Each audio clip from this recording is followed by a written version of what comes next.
Does this record sound too? Yes. Wow. It's everything. The microphones.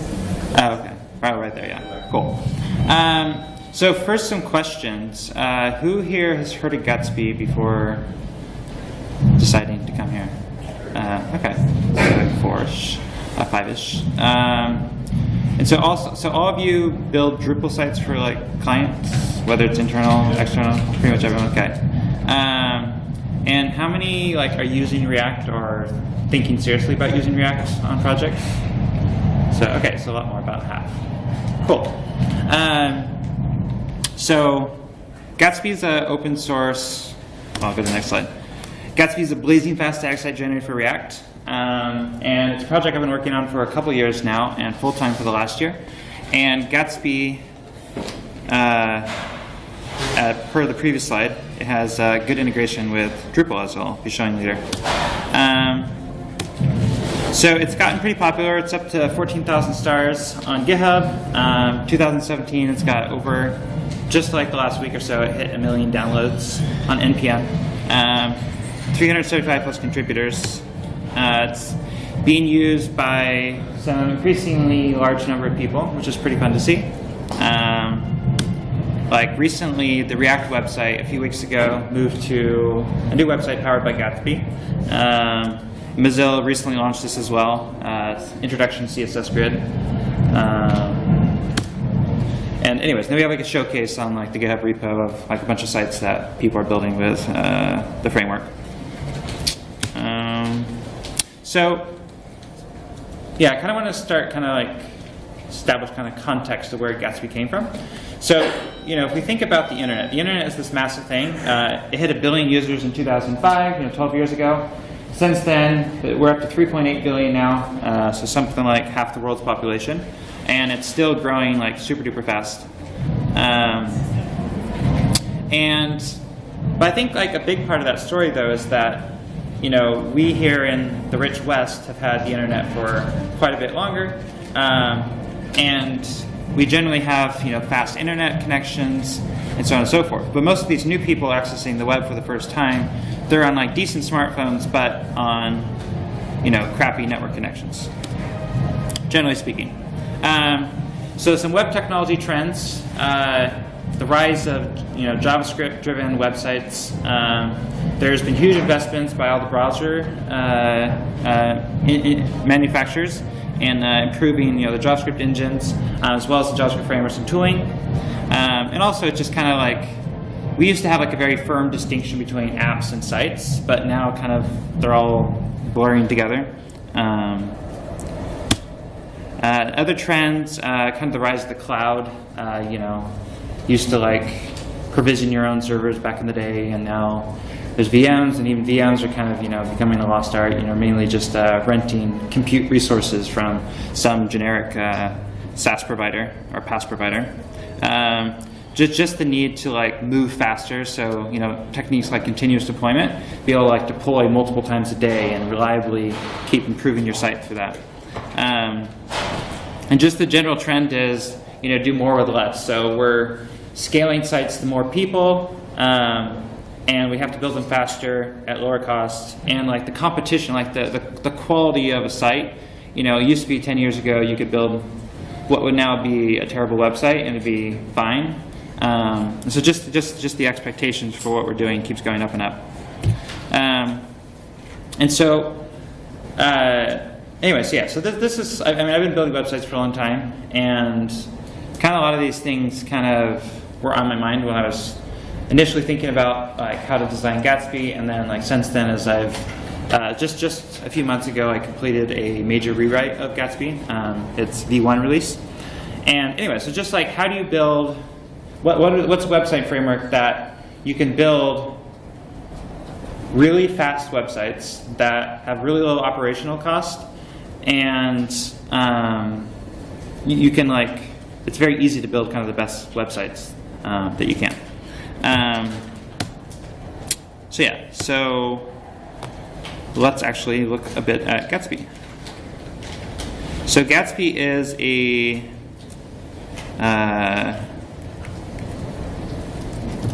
command line. It's a Node app, and and it includes, so if you run the Gatsby command, it has several commands. It has, that's really small. Let me bump that up a bunch.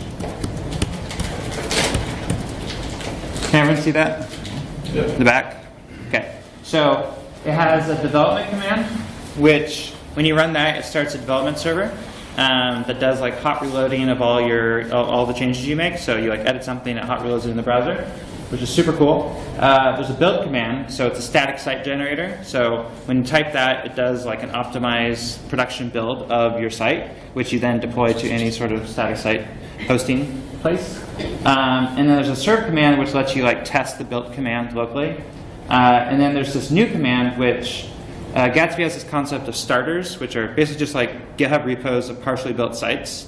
And so you can like Gatsby new, and then the name of a new site, and then there's like a default starter, which if you don't specify something, you'll just do that. Or you can also specify one of the starters. The community's done a bunch of starters. But anyways, just for this initial look at Gatsby, we'll look at the Hello World starter, which is like the absolute simplest website possible with Gatsby. And so if you do an ls, the important files are this package.json. So if we look at that, if you've done anything with Node, you're probably familiar with this. So there's two dependencies, the Gatsby package and then Gatsby link, which we'll look at later. And then there's a source directory, which has also a pages directory, and then has one index.js. So let's start up the development server, and then hop over here. Okay. Just close that. Okay. So it does some work, and then does anyone here use Webpack by chance? Okay, a handful as well. Okay, so Webpack is running underneath the hood of Gatsby, and so Webpack is a newish JavaScript build tool that's gotten really popular over the last couple years, and it's really powerful. So it runs a lot of what Gatsby does. So yeah, so now you can see that the site is compiled successfully, and it's running at localhost 8000. So hey, hello world, cool. And so if we open up this file, this is a hello world page component. So if you've done anything with React or looked at sample React code, you can see that at the top you're importing the React package, because you have to do that on every React component. And then this is the simplest way of defining a React component, where it's like you export the default module, and then React has the JSX, which is kind of HTML-like syntax for doing templating stuff in it. So yeah, so you say hello world. Let me do a split screen here. Oh dear, I have way too many open. Which one is it?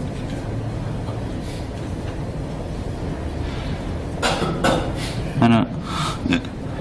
Oh, there you go. Okay, so let me. Yeah, so earlier I mentioned hot reloading.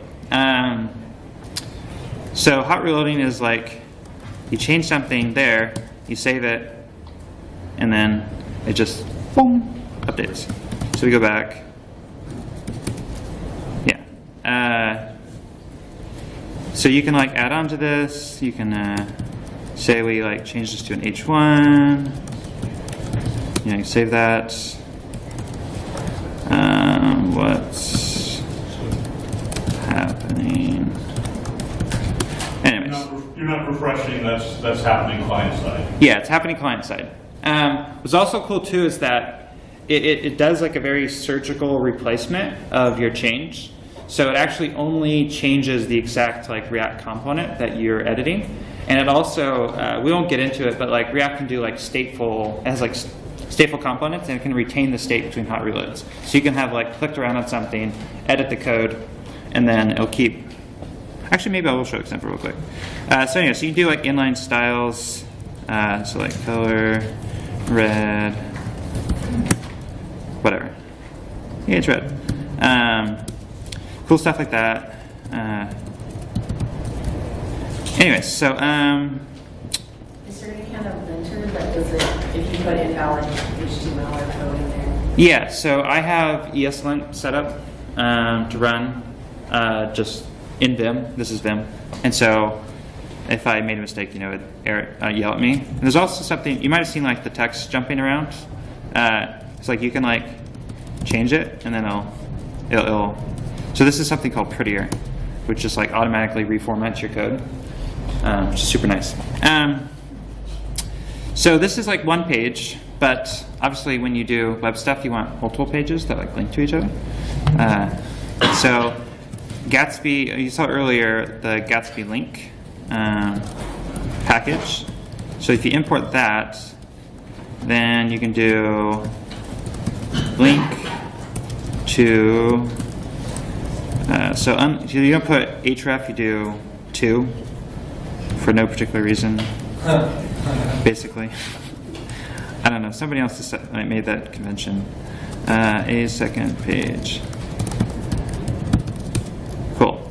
Oops. Oh, see, that's what happens when you do an error. But we can fix that. Okay. So now we have a link, and if we click on it, it says, oh no, there's not a page there yet. But it helpfully tells you how to fix that. So if you go here and go second. That message is specific to Gatsby and not React. Yeah. Yeah. React is like very low level in a lot of ways.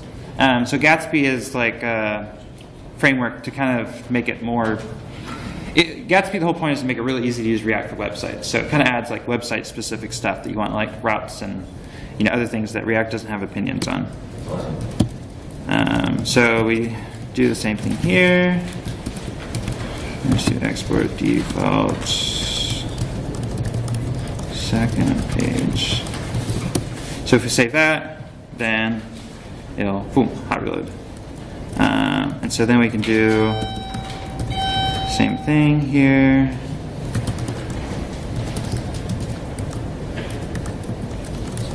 Go back home. Yeah. And so now you can like click back and forth. And so despite Gatsby being like a static site generator, it's like a full-on, it produces like basically React web apps. So when you're actually in a Gatsby site, it's a client-side app. But it does it in like a really smart, efficient way in that it generates HTML pages for each of your pages, so that when you load the site, it just loads just the HTML first, and then it kind of loads in the JavaScript to kind of like make it live into like a React app again. And then when you like load one page, it starts prefetching the code and data for other pages around it. So then you like click to the other pages and it's already there. So kind of like I mentioned that the React website, this is now a Gatsby site. So if you click on like get started, it's almost instantaneous because the code and data for this page are already there. Same thing like clicking around. It's basically just a client-side route change, and it's very quick. And then also like on the front page, it has, so you can have like interactive stuff here. So React embeds some, sample React code, as makes sense. So this is like a counter here. And so we can like change this so that instead of adding 1 second on every tick, we add like 5. And now it's, counted by 5. Whatever. So anyway, so what's cool is that, you have clients that say, hey, we want a site and we want like this, some sort of interactive whatever thingy. And they want it all JavaScripty because I assume that's what most clients want these days. With Gatsby, it's really simple to do that, where you build the site like normal, but then if you want to do interactive stuff, you're already in kind of React world, and you can just add interactive React stuff as needed. So if we go back here and close out of that, if we run the build command,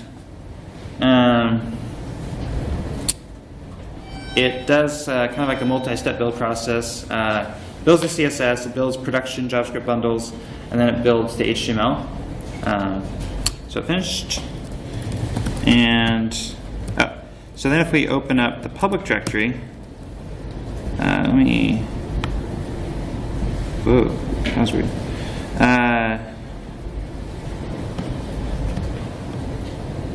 So this has multiple builds in it. Let me just, well, anyways, you can kind of get the point. So it has,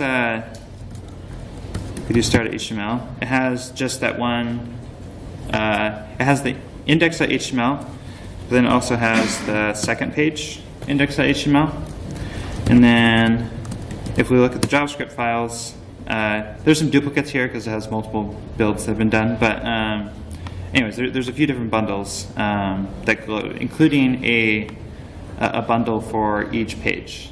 So that what's nice about that is like you can have a really big site and loading into any individual page, you're not loading like all the JavaScript for the whole site, which can get really slow if you have like 500 kilobytes of JavaScript or whatever.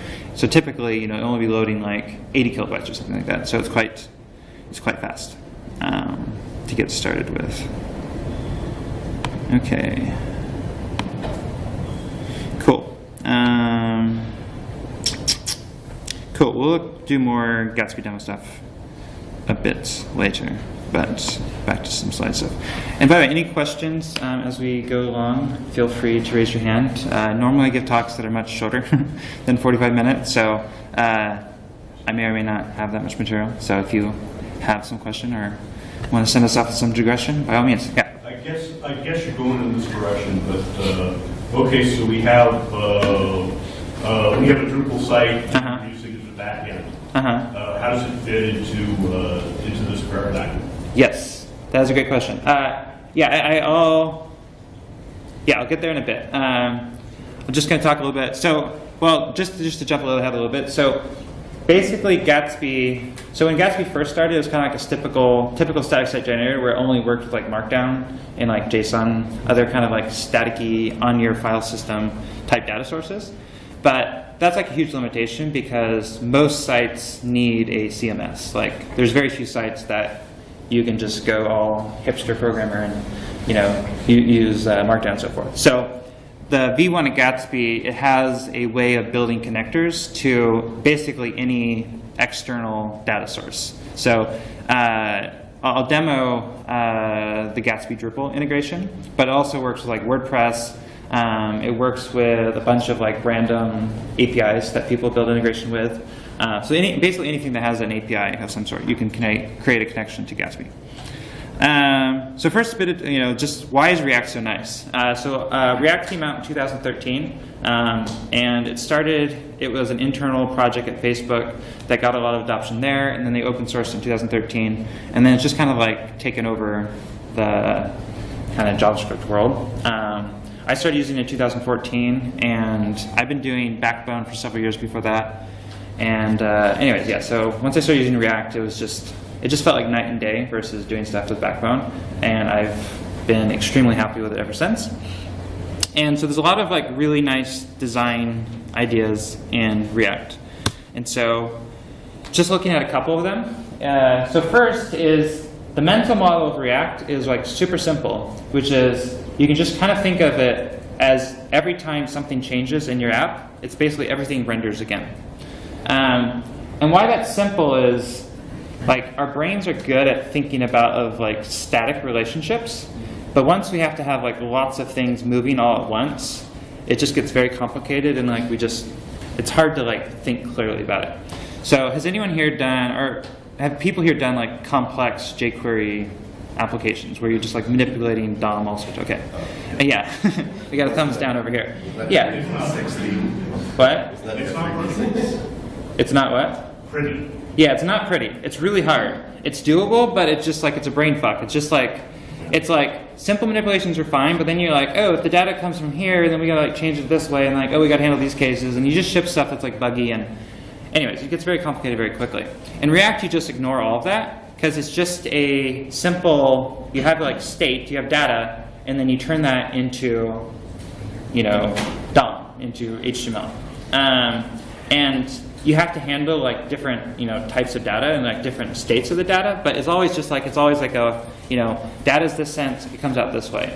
You don't have to like worry about it like, oh, what if we get into this state, then we have to like transition this way and whatever. It's just like all that just kind of disappears. You just think about it as like new data comes in and it re-renders, which is cool because we've been doing that for a long time. Like that's how any like server-driven application, I mean that's how Drupal works, like kind of like normal Drupal. It's like a request comes in, you know, you hit the database for data, you run it through templates, spits out HTML, and off it goes. So it's a very simple way of thinking about it, and React lets you do that, which is awesome. You kind of get away from the whole pushing DOM nodes around with your jQuery laser pointer.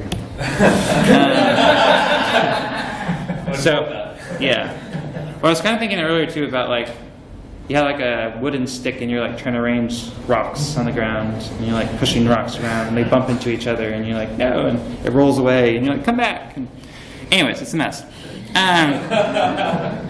So the other really nice thing is React's component model. So components is like a really old idea in both, you know, not just like the web world, but like art world and all sorts of different places. It's kind of a natural thing. Like you have like different pieces and then you compose them together into like larger stuff, and you can like take those components and reuse them in different places. Like if you have a button, it's always a button, and so on and so forth. But the problem with just, I don't know, everyone tries to get there, but no component model ever seems to really work. And React seems like the first component model that's like super solid and like really fun to use. Oh, I had a picture I was going to show. I think I must not have added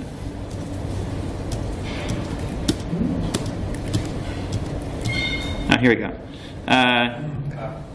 So has anyone seen this slide? So I'm assuming you've heard of the whole separation concern idea, maybe. Actually, I don't know how common that is. Anyways, it's a decently common way. So anyways, traditionally it's thought like your concerns with JavaScript, CSS, and HTML, and you have those in different files, and they're like different technologies, and you like treat them in different ways, and so on and so forth. And React takes like a very different view of the world, where it says, I can't really read these, but it says the real concern that that you should like be like splitting you're thinking about is the actual different parts of your site or your application. So this is like media, list item, list, modal, date picker, button. And React lets you like take everything that has anything to do with one of those concerns, whether it's JavaScript, CSS, or HTML, and include it in one component.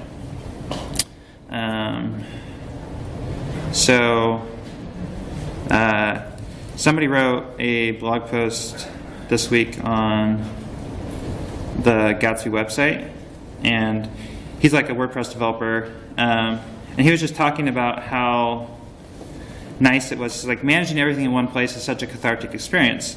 So like WordPress, I have function files, filter files, template files, Sass partials, often with similar names depending on the framework I'd be working in. To build a site meant needing to buffer the entire project in my short-term memory.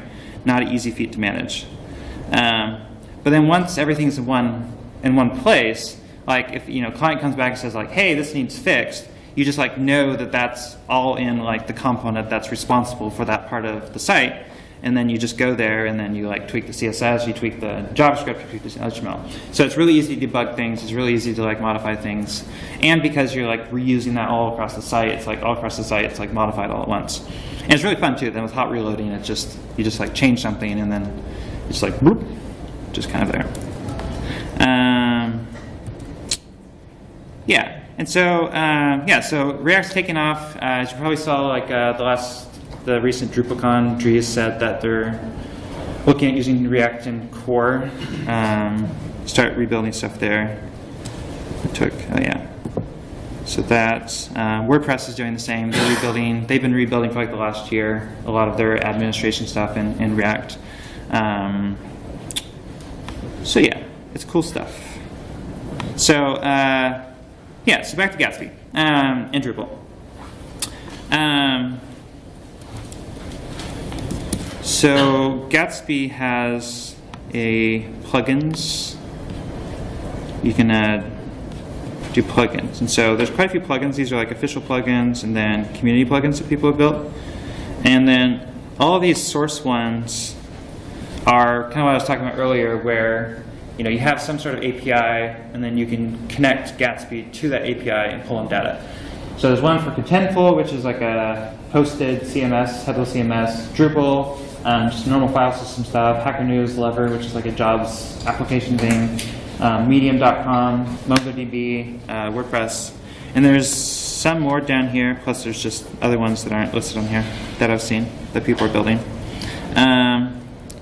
So in the Gatsby repo, there's a there's an example Drupal site, and so let's try running that.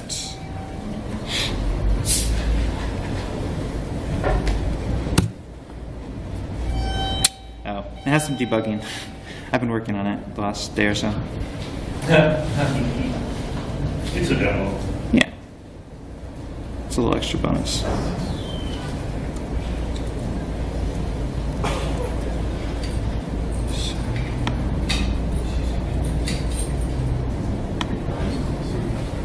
Oops, not that one.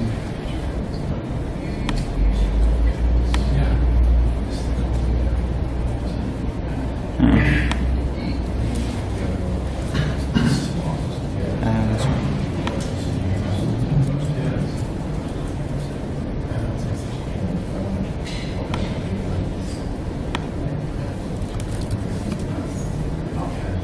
Okay. So, this sample data is being pulled from a Headless Drupal, which I'm now blanking on their name. It's like, was it? Contented? Yes, that one. Yes. So they conveniently give me data that I can use to play with. So, yeah. So looking at let me make this bigger again. So if we look at the directory structure again, it has a package.json, which again has the dependencies for the application, but also has a couple other ones that we haven't seen before. It has this Gatsby config and then Gatsby node. So the Gatsby config, just look at that real quick. It has, basically it's where you define what your plugins look like. So it has the Gatsby source Drupal plugin, and then you just tell it what's the URL to the API. And yeah. So, and then in source, it has a few more directories that we haven't seen before. It has a layouts directory, and then a templates, and then utils, and yeah, we won't probably get into those. But let's look at the pages directory. Okay, so similar to what we saw before, we're importing React at the top, and then this is like the class form of React components. Confusingly, there's two formats, which is kind of historical reasons. They're going to consolidate it at some point in the near future. But anyways, and so inside this we have the render function. And so in here, as kind of the guts of it, we have the H1 for like the recipes there. And then this is how you like interpolate in data into your components. And so we have this like total count of like all the recipes that we're looking at. And then we have an unordered list. And then in here we have like all the recipes, and we're mapping over it and creating each list item. So it's just a bunch. Well, there's not that many, but anyways, there's like 5 of them. So does this make sense? Any questions about how kind of like this is doing? Okay, easy with it. Cool. And so you may be asking, where does this data come from? And the answer to that is GraphQL. So who's here has like used GraphQL? Okay, we got 3.5-ish. Cool. Sorry, what? Oh, I thought that was a question. Anyway, so GraphQL, who's heard of GraphQL? Is there? Okay, so much more people. So GraphQL is another kind of like Facebook open source technology. It's something developed internally to work with their mobile apps. And basically what it is, it's like a kind of a UI-centric query language that makes it really easy to describe the data that you need when you're building a component. So you say, so it lets you kind of like you have like a website and you have all these different components, it lets you say for each component, like this is the data that I need to make this component work. Which again, you know, it makes it really easy to understand your application because you can just go to a single component and you can get what's going on. So, example here would be, what else is on here? Oh yeah, ingredient. Well, that's kind of a longer one. Okay, I'm going to jump ahead and look at something.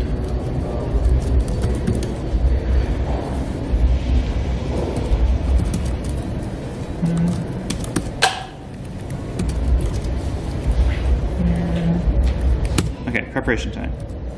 So here you can just add another field to the query, and then you can go up here and you can say, you just add no.preparation time and then save that, and then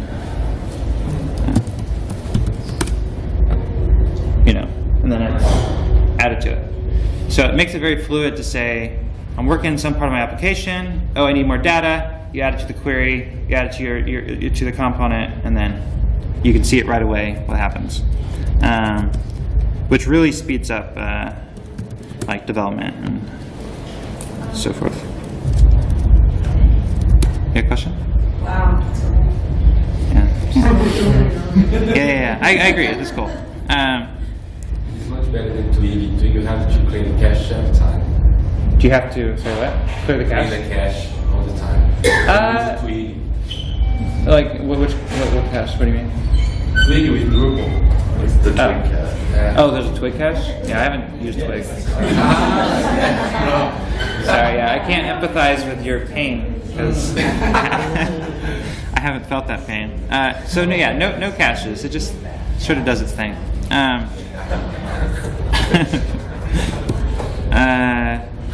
Yeah, so which is cool because I'm a big believer in that.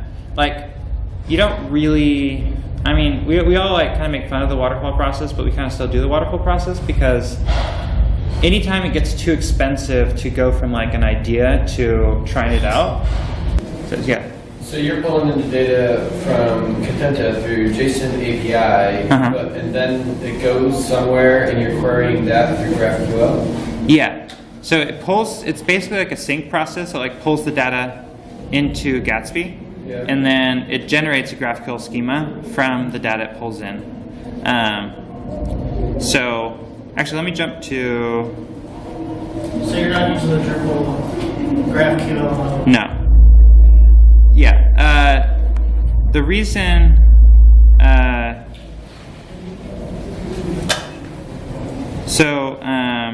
That's something that's possible to do, but it's kind of nice to be able to. I mean, we can control a lot of things and keep like GraphQL schemas across different stuff very consistent.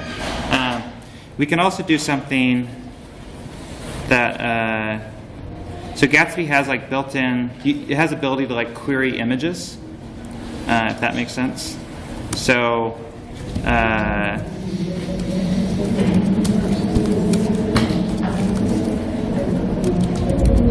So if we jump down to the image file, when the Gatsby source thing runs, it actually pulls the, it like downloads all your files from the site as well. And so once then you have the images locally, you can do like manipulations, like really simply do kind of like blur up effects and auto create like responsive thumbnails and other things like that. So you know, like you have that and whatever. Anyways, yeah. So just there's a lot of APIs that don't have GraphQL schemas. Like maybe like 5 years from now, if I was building Gatsby and like everything was GraphQL, if that happens, you know, then it makes sense to just like rely on whatever services you're using as GraphQL instance and just kind of mirror it inside Gatsby. But right, like when I started and even still now, there's not very many GraphQL schemas, and so just the pattern has been, you know, pull data in and then create GraphQL schemas from that. So, yeah. So So let's play around here a bit. So this is the GraphQL, which is like an IDE basically for GraphQL. And this is just included with the Gatsby development server. And so it lets you play around with your data. And so as you can see here, pretty much all the data you would have in a Drupal site is over here. So you do like all pages, and there's only one of them, I guess. I don't know, et cetera, et cetera. It has that like the recipes content type, so it has title, and it's published, created at, first time. Anyways, it's really cool. It's a very fluid way of kind of like, what data do I have? Well, so basically how you like develop pages or components is you just think like, what does the overall design need to look like? And then you're like, what data does it need? And then you just kind of like play around in GraphQL to like find that data. And then you just copy over the query into the component, and then you build out the template. So it makes for a very kind of fluid way of doing things. Can you only do reads, or can you write back through GraphQL and Gatsby? Can you force and submit data back to, let's say, Drupal? Yeah. So Gatsby is kind of like there's decoupled Drupal. This is like extra decoupled Drupal. Static Drupal? Yeah, it's Drupal once removed. Yeah. So when a Gatsby site's deployed, it's like standalone, and like all the data, all the code, all the HTML is just, all the CSS is just like deployed as static files. So you could, if you wanted to, have the same Drupal instance running and then do queries directly to that from the React code. I mean, once it's loaded, once the Gatsby site's loaded, it's like React is running, and you can like make AJAX calls if you want. But yeah, it's not set up by default. It's not like, that's not like the intended way of doing it. Kind of the natural. Do you have a workflow that you recommend for contact forms? Because every site I want to build that. Yeah, there's a number of services, just like little SaaS tools. Yeah. And yeah, you just embed it. And some of them have React components too, so it's pretty straightforward. You just drop it in and whatever. So yeah, so for most simple stuff, like you could just do like a hosted form tool. There's a lot of those. But yeah, you could definitely use like the Drupal, GraphQL, or REST capabilities to do interactive stuff as well. So that's definitely a possibility. So yeah, so kind of to that vein, like what are the limitations of Gatsby? There's that aspect that it is kind of read-only unless you set up some way of doing writes. Another one is that it does have a build step. So if you're using Gatsby, every time a content editor changes something, you have to like trigger like a build server of some sort to rebuild it. And another is right now it's somewhat limited in the size of site that you could do. Probably around like 2,000 or 3,000 pages, it'll start to croak a bit, and like 5,000, it'll be dead. But Gatsby V1 was just 3 months ago, and I mean this is a known limitation. And it was designed so that it could scale. It's just some work needs to be done there, and that's going to be our major focus, like end of this year, start of next year, to make it scale. And anyways, yeah, it should be highly scalable, like basically infinite size site with what we're planning to do. But yeah, so that's Gatsby, and yeah, any more questions? Yeah. So do you have like code that you showed? Do you have that up on a repo somewhere? Like the Drupal hooking in, or the Gatsby hooking into Contenta, like all that? Yeah. So I didn't quite finish it, but I'm going to be finishing this up like Monday and pushing it out. There's an existing. Yeah. So if you just go to GitHub to the Gatsby repo, there's it's not here. There's an examples directory, and there's a whole bunch of different example sites. And there is an existing Drupal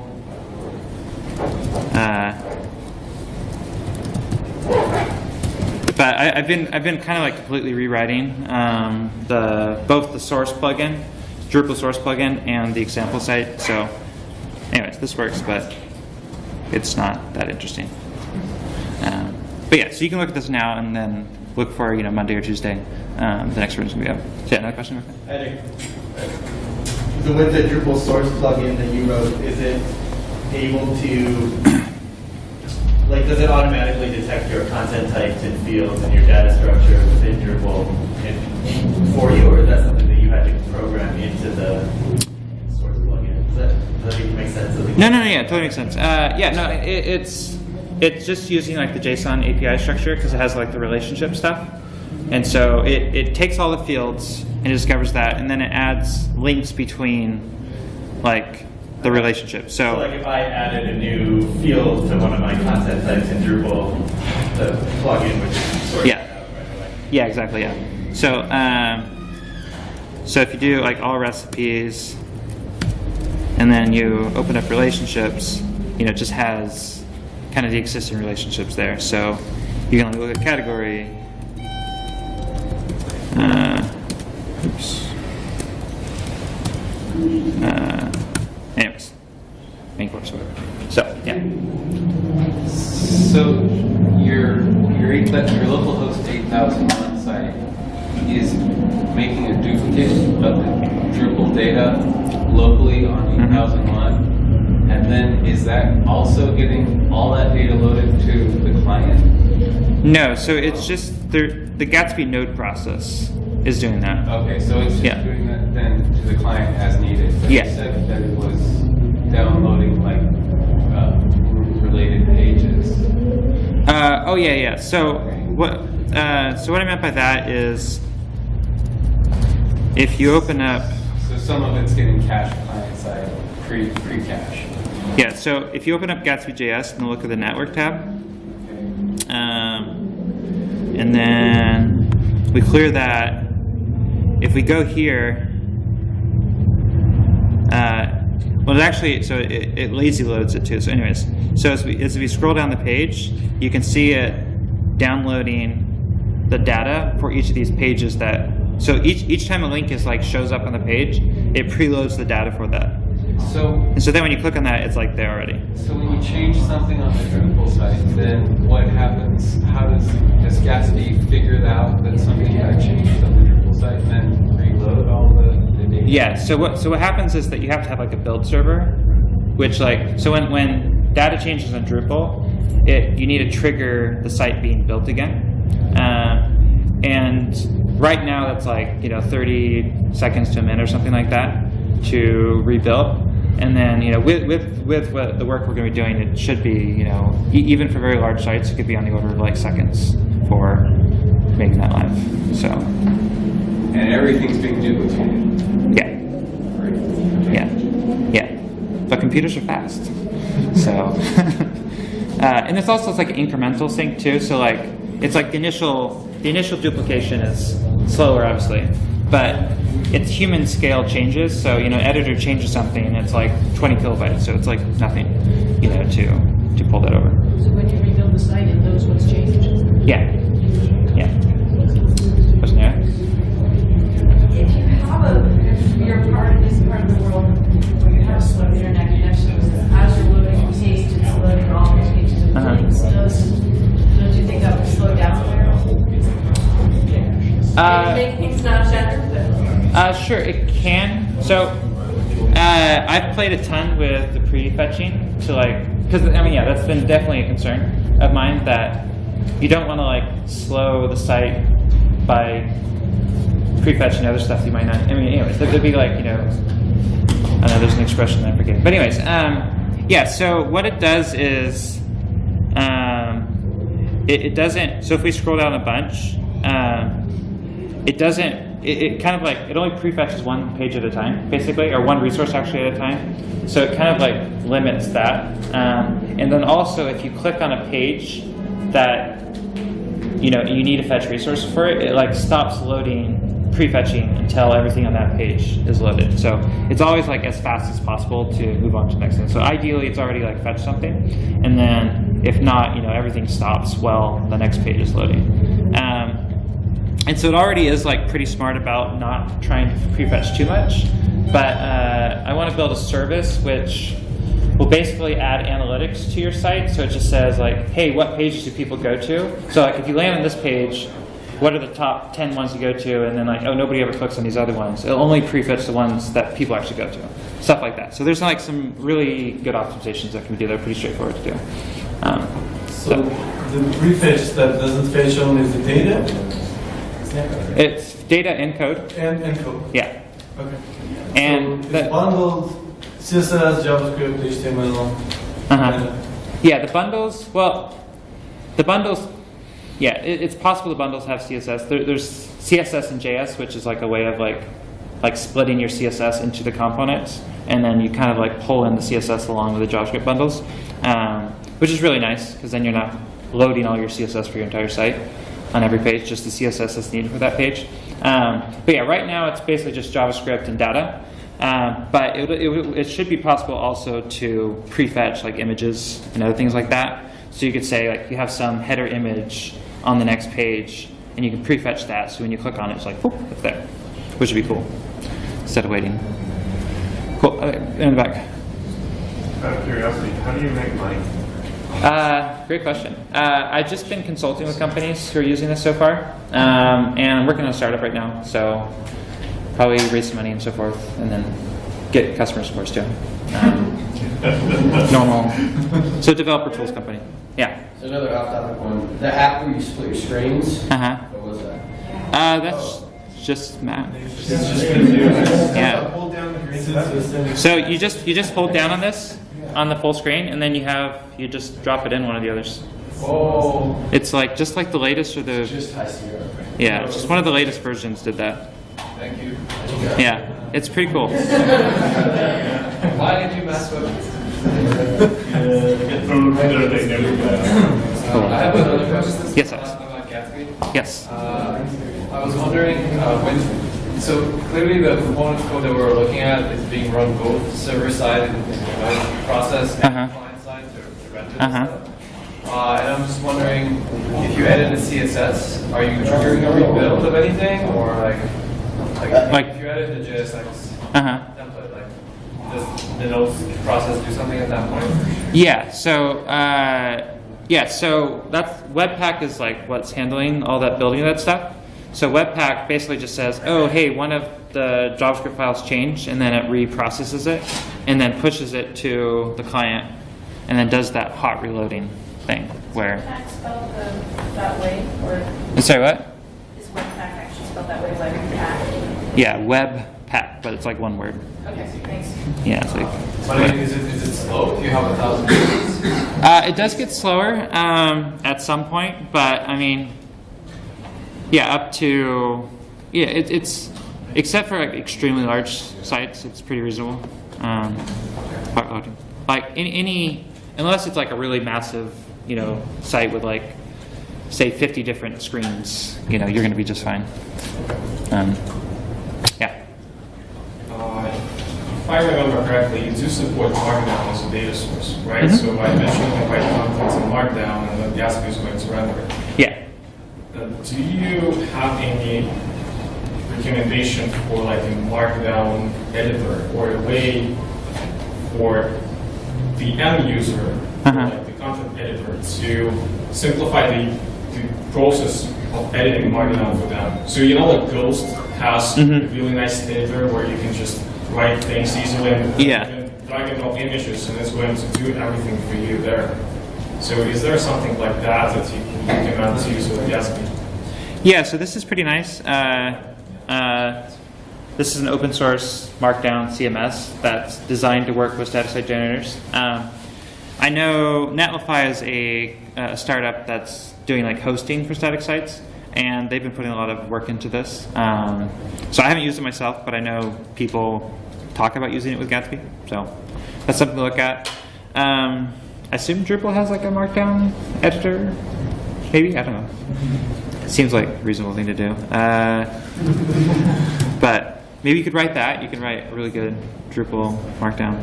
There's also Contentful, which is another CMS I don't know if it's blasphemy to bring that up. Anyways, it natively supports Markdown, and so it has a pretty nice editor as well. So if you want to give your clients like Markdown, this is another option. Do something like that. But yeah, I mean and also I mean everything on this site's Markdown. So like this page is, well, actually not this page literally, but that page. This page is Markdown. Cool. Power. Anyways, so yeah, we're actually past time. I mean, happy to keep talking to people, but I don't know. Don't want to make everyone say he's not.